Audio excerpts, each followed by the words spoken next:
பிறகு இரண்டாவது நாள் ஜிப்ரீல் அலைஹிஸ்ஸலாம் அவர்கள் வருகிறார்கள். வந்து ஸல்லல்லாஹு அலைஹி வஸல்லம் அவர்களுக்கு லுஹருடைய நேரத்தில் வருகிறார்கள். வந்து தொழுங்கள் என்று சொன்னார்கள். ஸல்லல்லாஹு அலைஹி வஸல்லம் அவர்கள் லுஹரை எப்போது தொழுதார்கள் தெரியுமா? நேற்று முதல் நாள் ஒரு பொருளுடைய நிழல் அந்த பொருள் அளவு வரும் வரை வந்தபோது அசரை தொழுதார்கள் அல்லவா, அந்த நேரத்திலே ஸல்லல்லாஹு அலைஹி வஸல்லம் அவர்கள் லுஹரை தொழுதார்கள். இங்கே ஒரு செய்தியை நீங்கள் விளங்க வேண்டும். முதல் நாள் தொழுது அது அந்த அசர் ஆரம்பிக்கும் போது, இரண்டாவது நாள் ஸல்லல்லாஹு அலைஹி வஸல்லம் அவர்கள் லுஹரை தொழுகிறார்கள் அந்த லுஹருடைய நேரம் முடியும் போது, அதாவது இன்னும் ஆரம்பிக்கவில்லை, முடிந்தவுடன் ஆரம்பிக்கும். இப்படி விளங்கிக் கொள்ளுங்கள். நேற்று அதாவது முதல் நாள் அசர் தொழுது ஒரு பொருளுடைய அளவு நிழல் வந்த போது, இரண்டாவது நாள் லுஹரை தொழுகிறார்கள் ஒரு பொருளுடைய அளவு நிழல் வந்த போது என்றால், இரண்டு நாளும் ஒரு நாள் அசரை தொழுகிறார்கள் அடுத்த நாள் லுஹரை தொழுகின்றார்கள். அது எப்படி என்று நீங்கள் யோசிக்கலாம். இப்படி விளங்கினால் அங்கே குழப்பம் வராது. அதாவது லுஹரை தொழுது முடியும் போது ஒரு பொருளுடைய அளவுக்கு நிழல் வருகிறது. அதாவது லோர் முடிந்து விட்டது, முடிந்தவுடன் அசர் ஆரம்பிக்கிறது. அப்படி விளங்கிக் கொள்ளுங்கள். ஒரு பொருளுக்கு ஒரு முழம் உள்ள ஒரு குச்சியை நீங்கள் நட்டி வைத்திருக்கிறீர்கள். அதனுடைய நிழல் ஒரு அந்த அந்த அந்த அந்த அந்த குச்சி அளவுக்கு வருவதற்கு சற்று முன் லுஹர் தொழக்கூடிய நேரம் அளவுக்கு நேரம் வைத்து ஸல்லல்லாஹு அலைஹி வஸல்லம் லுஹரை தொழுது முடிக்கிறார்கள், அசருடைய நேரம் ஆரம்பிக்கிறது. இப்படி விளங்கிக் கொள்ளுங்கள்.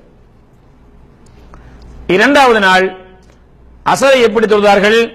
ஸல்லல்லாஹு அலைஹி வஸல்லம் அவர்களிடத்திலிருந்து வந்து ஜிப்ரீல் அலைஹிஸ்ஸலாம் அவர்கள் எழுந்து தொழுங்கள் என்றார்கள். ஸல்லல்லாஹு அலைஹி வஸல்லம் அவர்கள் அசரை எப்போது தொழுதார்கள்? ஒரு பொருள் அந்த பொருளுடைய 2 மடங்கு அளவுக்கு நிழல் வந்த போது.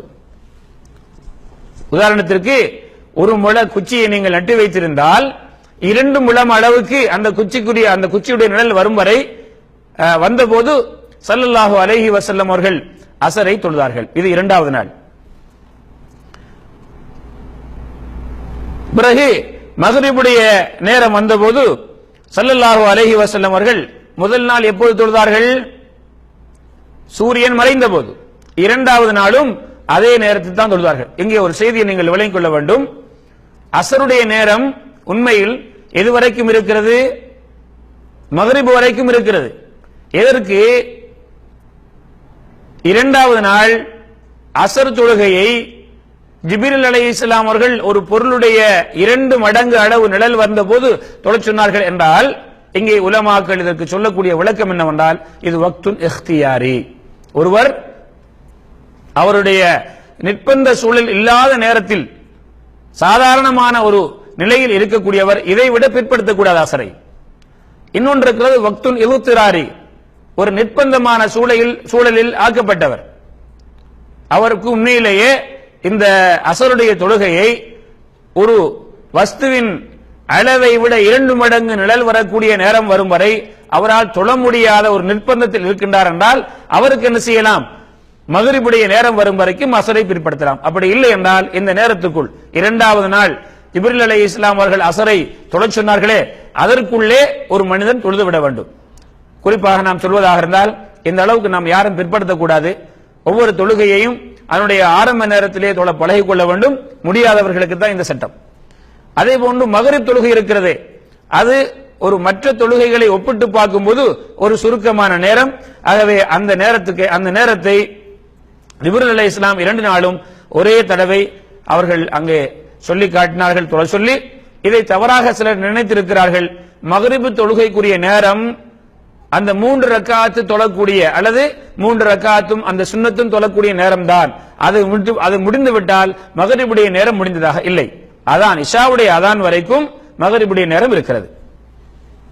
அடுத்தது இரண்டாவது நாளாக இஷாவுடைய தொழுகையை ஸல்லல்லாஹு அலைஹி வஸல்லம் அவர்கள் எப்ப தொழுறாங்க? இரவுடைய அரைவாசி, இரவுடைய அரைவாசி நேரம் வந்தபோது இஷாவை தொழுதார்கள். அல்லது ஹதீஸிலே அந்த ராவி சந்தேகப்படுகிறார், சுருசுல்லைல் இரவுடைய 1/3 பகுதி, அரைவாசி அல்லது 1/3 பகுதி. அப்போது ஸல்லல்லாஹு அலைஹி வஸல்லம் இஷாவை தொழுதார்கள். இங்கேயும் நாம் ஒன்றை விளங்கிக் கொள்ள வேண்டும். இஷாவுக்கும் 2 நேரம் இருக்கிறது, இக்தியாரி இல்திராரி. அசருக்கு சொன்ன மாதிரி சாதாரணமான நிலையில் உள்ளவர்கள் இந்த இரவுடைய அரவாசி பகுதியை தாண்டி இஷாவை பிற்படுத்தக்கூடாது. இல்திராரி நிர்பந்த சூழலில் உள்ளவர், இதற்குள்ள அவர்களால் தொழ முடியவில்லை, அவர்கள் ஃபஜ்ர் வரைக்கும் தொழலாம். ஆனால் ஒவ்வொரு தொழுகையையும் ஆரம்ப நேரங்களில் தொழுவது சிறந்தது. பிறகு ஃபஜ்ருடைய நேரத்தில் 2வது நாள் ஸல்லல்லாஹு அலைஹி வஸல்லம் அவர்கள் கிட்டத்தட்ட சூரியன் உதிப்பதற்கு சற்று முன் ஒரு விதமான வெளிச்சம் ஏற்படும், அதாவது ஒரு மஞ்சள் நிறமான நிறம் வரும், இன்னும் சூரியன் உதிக்கவில்லை, அப்படிப்பட்ட நேரத்தில் தொழுதார்கள். எப்படி நாம் லுஹருக்கு சொன்னோம் அல்லவா, லுஹருடைய நேரம் முடிய அசர் ஆரம்பிக்கும், அப்படி ஒரு கிட்டவாக்கி.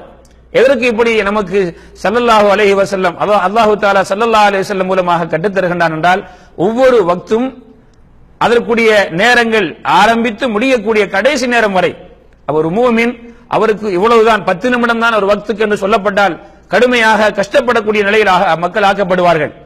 இது ஒரு கஷ்டமாக இருக்கும். அதனால் அல்லாஹ் சுப்ஹானஹு வ தஆலா சில தொழுகைகளுக்கு மத்தியிலே 1 மணி நேரம், 1.5 மணி நேரம், 2 மணி நேரம் என்று சில தொழுகைகளுக்கு இப்போது நாம் இருக்கக்கூடிய காலகட்டத்திலே உங்களுக்கு இஷாவுக்கும் ஃபஜ்ர் தொழுகைக்கு மத்தியிலே மாஷா அல்லாஹ் ஒரு 7-8 மணி நேரங்கள் உங்களுக்கு என்ன செய்கிறது, அதை விட கூடவும் சில இடங்கள் இருக்கிறது, நீளமாக இருக்கிறது. இப்ப அல்லாஹ் சுப்ஹானஹு வ தஆலா நமக்கு அடியார்களுக்கு இலவுபடுத்துவதற்காக ஒவ்வொரு தொழுகைகளுடைய நேரங்களையும் இப்படி விரிவாக்கி தந்திருக்கிறான், இதற்குள் அவர்கள் தொழ வேண்டும் என்று. இப்படிப்பட்ட இந்த நேரத்தை 2 நாட்களாக ஜிப்ரீல் அலைஹிஸ்ஸலாம் அவர்கள் இந்த உலகத்திற்கு அல்லாஹ் அனுப்பி இந்த தொழுகையுடைய ஆரம்பத்தையும் தொழுகையுடைய முடிவையும் சொல்லி காட்டுகிறார். பிறகு ஜிப்ரீல் அலைஹிஸ்ஸலாம் அவர்கள் சொன்னாங்க, மா பைன ஹாதைனில் வக்தைனி வக்துன், முதல் நாளும் 2வது நாளுமாக ஒவ்வொரு தொழுகைக்கும் நான் ஆரம்ப நேரத்தையும் முடிவு நேரத்தையும் உங்களுக்கு சொன்னேன். இந்த தொழுகைகளை நேற்றும் இன்றும் சொன்ன அந்த நேரங்களுக்கு இடையிலேயே தொழ வேண்டும். லுஹருக்கு நாம் என்ன சொன்னோம், சூரியன் உச்சியிலிருந்து சாய்ந்ததிலிருந்து ஒரு பொருளுடைய அளவு நிழல் வரும் வரைக்கும் அந்த தொழுகையை இந்த இடைப்பட்ட நேரத்திற்குள் தொழுது முடித்து விட வேண்டும். அசரை ஒரு பொருளுக்குரிய அளவு சூரியனுடைய அந்த அந்த அந்த பொருளுடைய நிழல் வந்ததிலிருந்து ஆரம்பித்து இக்தியாரி பிரச்சனை இல்லாதவர்கள், சாதாரண நிலையில் உள்ளவர்கள் அந்த பொருளுடைய 2 மடங்கு அளவு அந்த நிழல் வரும்போது அவர்கள் தொழுது விட வேண்டும். இல்திராரி தங்கடமான நிலையில் உள்ளவர்கள் அவர்கள் மக்ரிபுடைய அதானுக்கு முன்னால் தொழுது விட வேண்டும். மக்ரிபுடைய தொழுகையை சூரியன் மறைந்ததிலிருந்து செம்மேகம் மறையும் வரை, இஷாவுடைய தொழுகையை அந்த இஷாவுடைய நேரம் செம்மேகம் மறைந்ததிலிருந்து இரவுடைய நடுப்பகுதிக்குள் இக்தியாரி நிர்பந்தம் இல்லாதவர்கள் தொழுது முடித்து விட வேண்டும். இல்திராரி தங்கடமான நிலையில் உள்ளவர்கள், நிர்பந்தமான நிலையில் உள்ளவர்கள் ஃபஜ்ருடைய அதானுக்குள் தொழுது முடித்து விட வேண்டும். ஃபஜ்ருடைய தொழுகையை ஃபஜ்ருடைய அந்த அதாவது ஃபஜ்ரு சாதிக் என்று சொல்வார்கள்.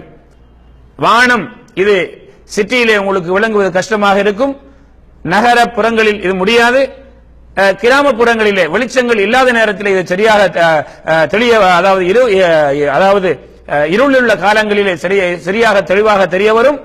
அப்படி 2 இருக்கக்கூடிய அந்த அந்த வானம் ஒரு விதமான வெளிச்சத்தை கொண்டு வரும். இதுக்கு ஃபஜ்ரு சாதிக் என்று சொல்வார்கள். இதுக்கு முதல்ல ஒரு சிறிய வெளிச்சம் வந்து பிறகு இருள் வரும், அதுக்கு பிறகு வரக்கூடிய அந்த வெளிச்சம் அதுக்கு பேர் தான் ஃபஜ்ரு சாதிக். இதிலிருந்து ஆரம்பித்து சூரியன் உதயம் ஆகுவதற்கு சற்று முன்னால் அந்த நேரம் ஃபஜ்ருடைய நேரம் முடிந்துவிடும்.